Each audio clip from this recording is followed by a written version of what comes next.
कर्म के इस ज्ञान के द्वारा ही मनुष्य को कर्म, अकर्म और विकर्म की पहचान होती है। कर्म, अकर्म, विकर्म, ये क्या है? हे अर्जुन, मनुष्य जब निष्काम भावना से कर्म करता है तब उस कर्म का फल उसे नहीं भोगना पड़ता, इसलिए वो अकर्म हो जाता है।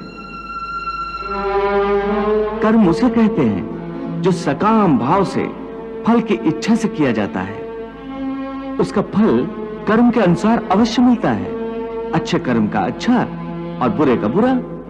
और विकर्म? असत्य, कपट, हिंसा आदि अनुचित और निषिद्ध कर्म विकर्म है। हे पार्थ, जैसे सूर्य उदय होते ही रात का अंधकार नष्ट हो जाता है, वैसे ही ज्ञान का प्रकाश अज्ञान के अंधकार को नष्ट कर देता है।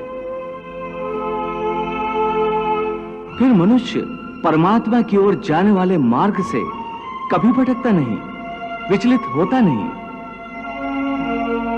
ज्ञान का साक्षात्कार होने के कारण मनुष्य जान जाता है कि एक ही कर्म पुण्य कैसे बनता है और वही कर्म पाप कैसे बन जाता है।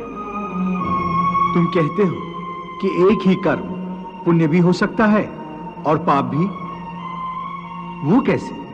मैं बताता हूं पार्थ। उदाहरण के तौर पर एक कर्म को लो। एक मनुष्य ने दूसरे मनुष्य की हत्या कर दी है, तो मुख्य कर्म क्या हुआ? हत्या करना। परंतु यही कर्म पुण्य भी हो सकता है और पाप भी। वो कैसे? एक मनुष्य किसी कमजोर बूढ़े व्यक्ति का धन लूटने के लिए उसकी हत्या कर देता है,